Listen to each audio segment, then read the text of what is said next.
Instructions. You will hear a number of different recordings, and you will have to answer questions on what you hear.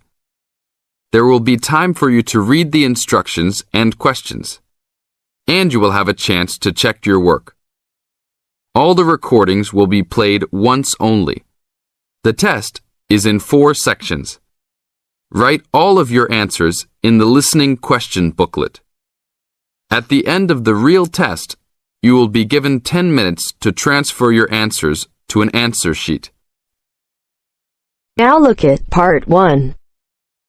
Part 1. You will hear a conversation between a senior librarian and a woman interested in working at the library. First, you have some time to look at questions 1 to 7.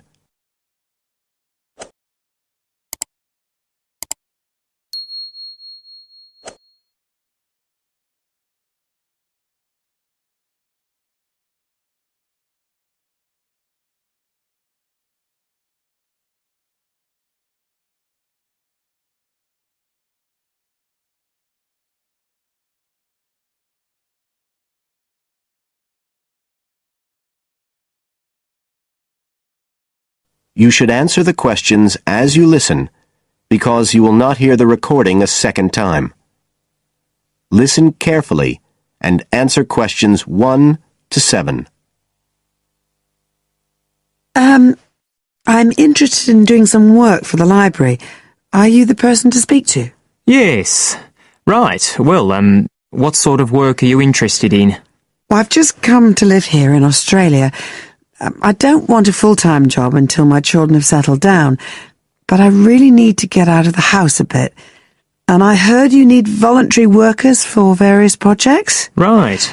But I don't know if I have the right skills. Well, we do provide training. Oh! We always include an orientation to the library, together with emergency procedures. That's fire regulations, emergency exits, first aid so you can cope with accidents or sudden illness. Things like that which are necessary for anyone who's working with the public. Then we give specialist training for particular projects, like using our database system. I do have quite good computer skills, in fact. Oh, great. Is there any sort of dress requirement? Well, all staff have to wear a name badge, so they can be identified if they go outside the staff-only areas. But apart from that, there aren't many regulations. We ask you to sign in and sign out for insurance purposes, but that's all. How about transport? Do you live locally? Well, not too far away. I'm at Porpoise Beach. My husband needs a car during the day, but it's only about 20 minutes on the bus. In fact, we can reimburse part of your travel expenses in that case. Oh! Would that be the same if I came by car? No, because parking is such a problem here. One thing we are looking for, though, is someone who can drive a minibus. No problem. So, do the projects involve going outside the library? Some, yes, but not all. We've just finished one which involved working with photographs taken of the area 50 or 100 years ago. It basically involved what we call encapsulation. Putting them in some sort of covers to keep them safe? Exactly. It's time-consuming work, and we were very grateful to have help with it.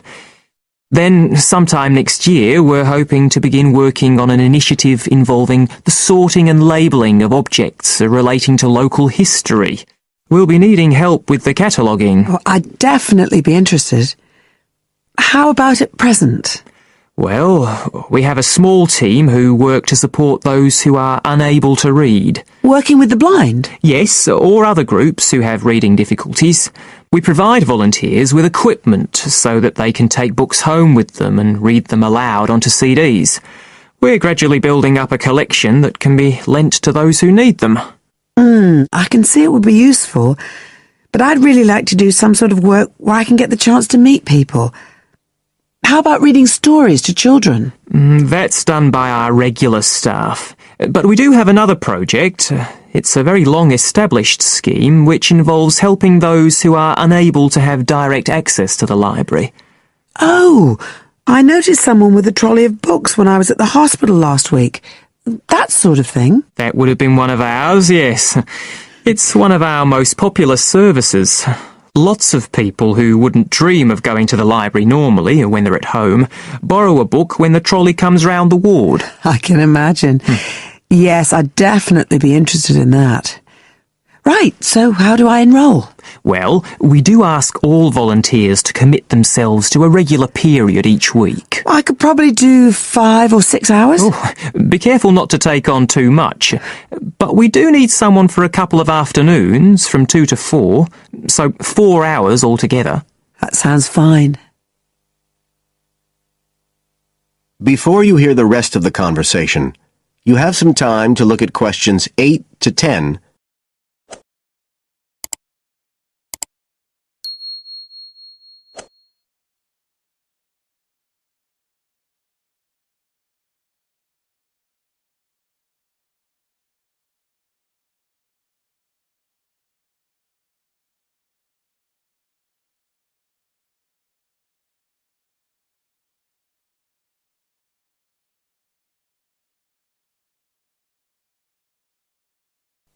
Now listen and answer questions 8 to 10. Right, so here's the application form. It asks the usual questions, name and address and telephone number. You also need to fill in details of who we should get in touch with in case of any accident or problem like that. We do need to have that filled in.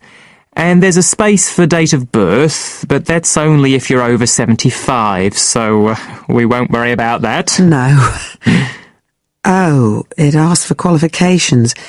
Do I need to provide certificates? They're not necessary. We'll need the names of 2 referees, not relatives or family members, obviously. What else? Signature of parent or guardian. That won't be necessary, as I assume you're over 18. Yes. What's this? It says civil conviction check. That's a document we have to provide by law for those working on projects involving children, so we won't need it in your case. But you will need to sign this separate document. That's a copy of commitment. It's basically an agreement to work according to the library guidelines. So, if you'd like to fill this all in, you can do it here or take it home, whichever you prefer. I'll take it home if that's okay. Right, well, thank you for your time. That is the end of part 1. You now have half a minute to check your answers.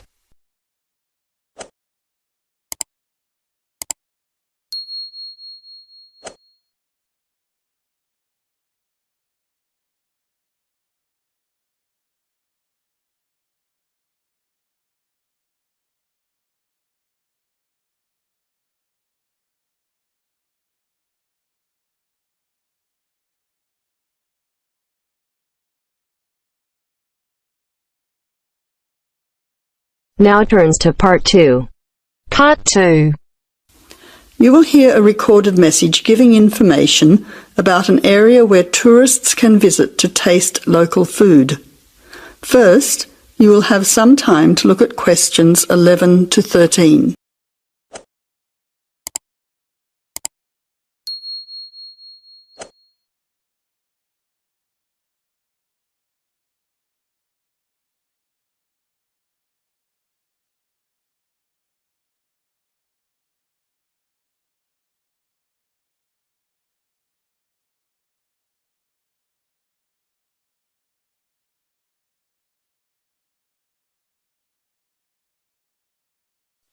Now listen carefully to the first part of the message and answer questions 11 to 13.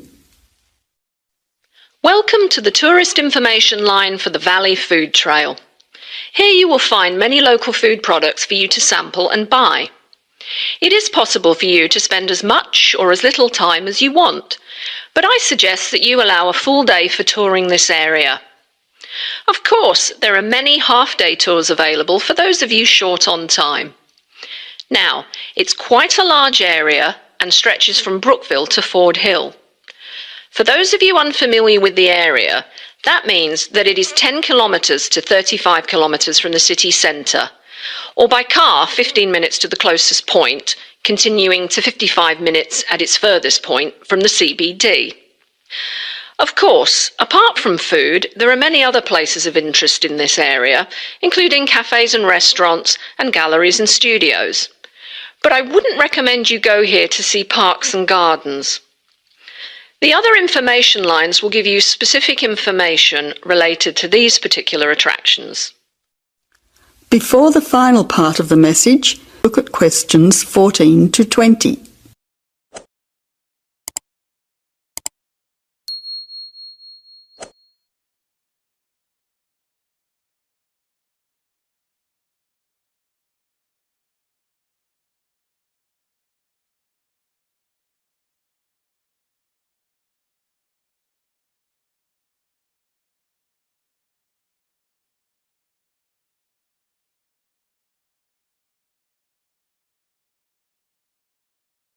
Now answer questions 14 to 20.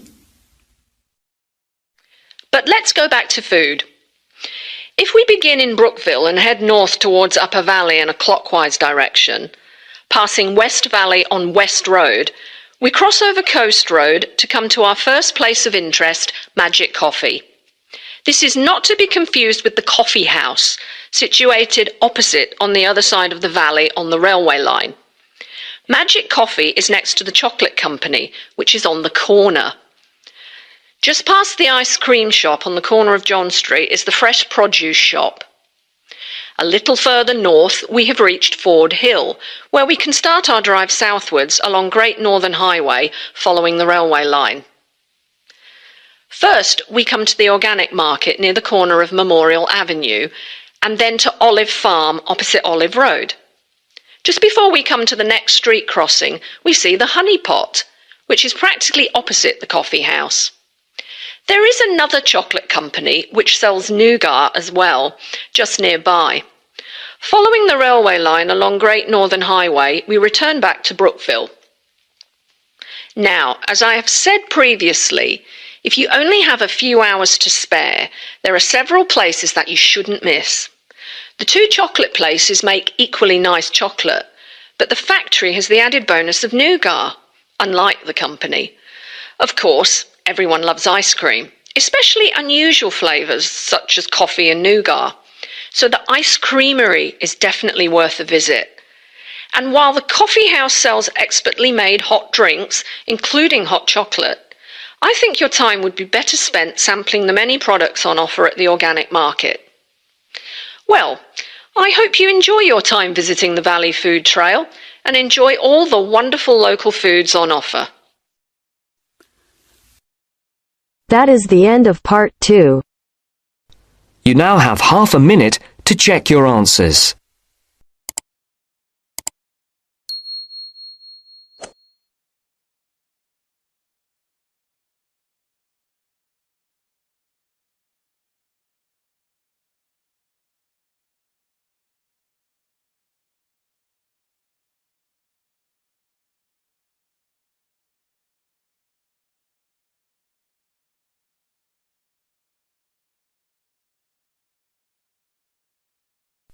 Now turns to part 3.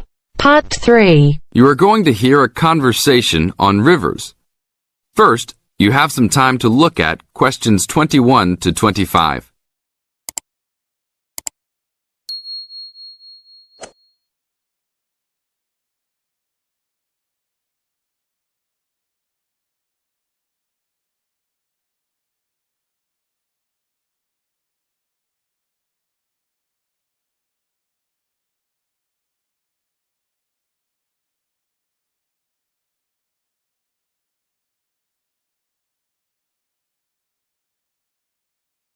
Now listen to the tape and answer the questions. 21 to 25. Please tell me about the current state of the Amazon. We have increased deforestation, increased human population relating to deforestation, and a role of fire in the Amazon on a scale that's never been seen in history. At the same time, you can see progress in trying to counter that negative trend. How do you see this? We see this in the creation of national parks and indigenous areas, and efforts to fund sustainable development activities for locals. We see both good and the bad. and it's going to be a race to finish. I understand that you started the Minimum Critical Size of Ecosystems project. Could you tell me about it? A number of years ago, it became apparent that those practicing conservationists didn't have the scientific information available to properly design a conservation area. They didn't know how big it had to be, right? People were learning that as forests fragment, the fragments begin to shed species after they become isolated, so they end up becoming poor examples of what they had been. This relates to the size of the fragment. Do people still study this? Yes, there is a rich subfield of conservation biology that looks at the efforts of fragmentation. One of the consequences is a general policy response to set up protected areas that are fairly large, something on the order of 1,000 square kilometres.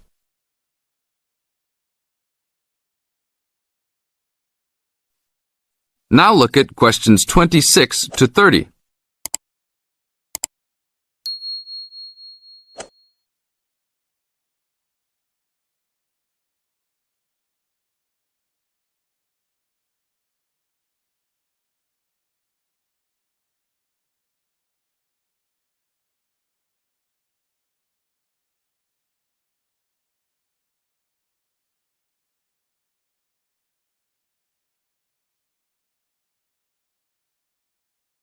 As the talk continues, answer questions 26 to 30. Can you talk a little bit more about the forest fragmentation? As habitats are destroyed, they are accompanied by habitat fragmentation. So when 50% of a forest is lost, the remaining 50% being is not one large block, but smaller pieces, which makes the conservation problem even worse than saying that 50% has been lost. And this affects not just forest, but species diversity, correct? In terms of species loss, we can't give you precise numbers about how many species are lost because of these fragmented landscapes, but we're beginning to get close to where we can make that estimation. And so one of the policy responses to all of this, beyond just trying to create large protected areas, is to try and reconnect the fragments. You've been active in many projects studying the Amazon region over the years. Can you tell us about that process of understanding the Amazon? When people first started looking at conservation priorities, there was not much information about the geography of plant and animal species. One of the first clues was an analysis done in 1969. This looked at bird species and found geographic clusters of species which occurred nowhere else. And those are priority areas for conservation. Was this when people began prioritizing refuges? Yes, it was the first time that someone looked basin-wide at priorities, giving priority to so-called refugian areas. Was this when the new trend to use geographic information systems, or a GIS, started? That was in 1990 after we worked out a whole set of biological and conservational priorities and produced a big map using GIS. What are some of the things that GIS does? Well, there are several advantages of using a geographic information system. First, you can continually update the system so that it's now a constantly changing picture. You can actually watch changes. Then you can include large amounts of data, including information about the vectors of development. Roads, railroads, pipelines, hydroelectric projects, etc. And finally, because it is accessible on the internet, it makes this information available to anyone who's interested. That is the end of part 3. You now have half a minute to check your answers.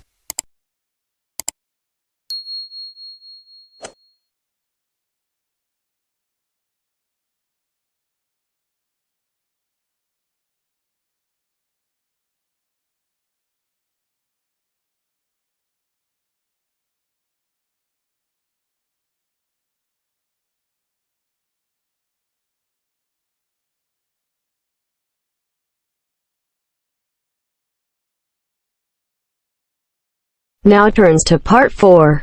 Part 4. About the installation of a telephone. First, you have some time to look at questions 31 to 40.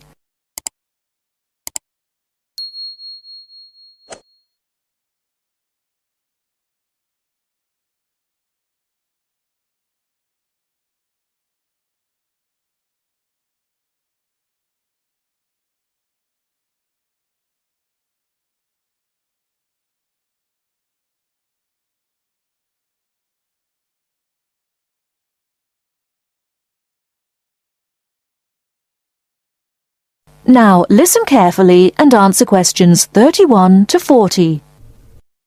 I buy a new telephone.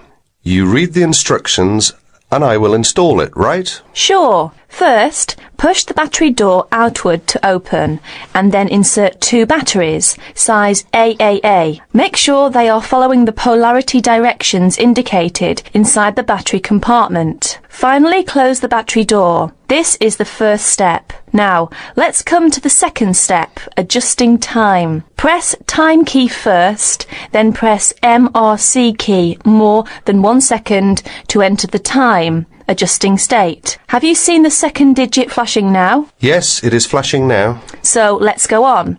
Press MRC key again to adjust minute, hour, date. Have you finished? Yes, all the digits have been flashing successively. Now it comes to adjusting alarm.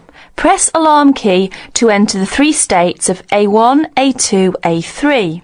Pay attention to the 2 keys in the corner on the right hand. They are the keys to lock and unlock the alarm respectively. Press MRC key to enter the adjusting procedure. And have you seen the second digit begin to flash? Yes, I think I should repeat this action, yes? Yes. Press MRC key again to adjust minute and the on-off of the alarm. By now you own a phone at the same time with a clock that can wake you up in the early morning. That is the end of part 4. You now have half a minute to check your answers.